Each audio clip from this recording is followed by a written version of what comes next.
And going. I just got back from vacation last night, late last night, so this is the first time I'm taking a look at charts in a little bit, other than what I posted earlier today.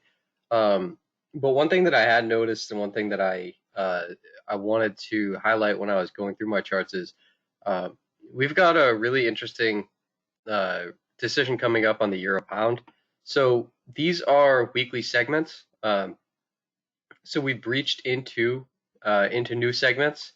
And one thing that you'll notice is that as we've dived through this segment and tested, we've made um, a little bit of a smaller range to sit upon.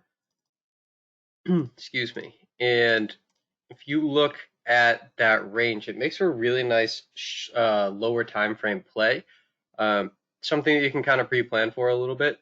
So again, this is on the weekly. If we drop down to the daily and we start looking at what's transpired, we've got um, we've got a little bit of a trend falling.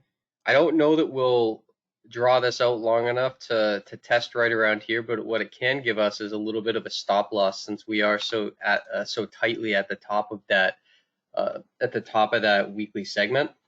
Um, but if we plot out either one of these,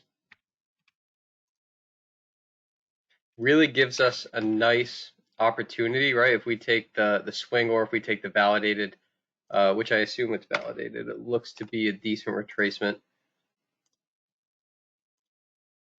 Yep, validated, and same with this one. Yep. So both of these are clean. And actually, let's even pull this down and see where this lines up. So using these three, right? And I know it's a bit of a mess right now, so I'm going to clear this off.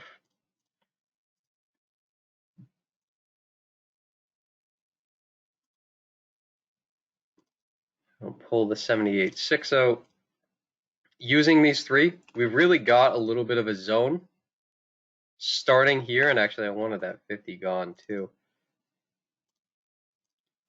We've got a little bit of a zone starting here with the stacked 60 and 61, 8, and 50, with the prime entry right around the 78.6 at that weekly segment. And we've got the 78.6 and the 61.8 pretty mirrored up top. So we can plot this out and then know that that segment right smack dab in the middle provides our opportunity for the precision entry. But what it also gives us, using these two in particular fibs right here, is it gives us a aggressive entry with a really tight stop if we wanted to play that. It gives us a conservative entry, and then our stop would be up somewhere around here. Or it gives us that precise entry with this as our stop. And that's the one that I'm likely going to work with, is have my stop just around this. You see this wick right here? I'm likely, if I do enter this trade as we push forward and trade into that zone, I'm likely going to have my stop up around just above that 848 level, probably closer to 0.85 on the euro pound. Decent stop, but then if you look at what could be happening here in terms of risk to reward, is this is, let's pull this up to, so stop.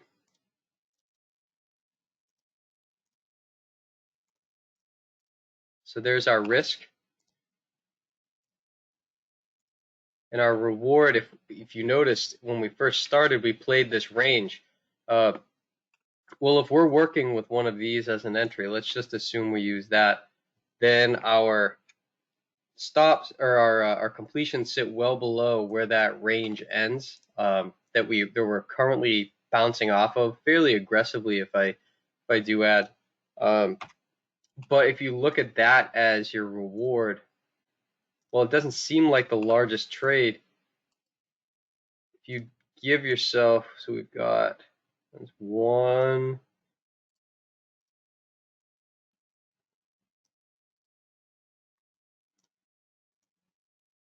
We're sitting at 3-to-1 risk to reward there, right? So here's your reward, that is that's a decent little run.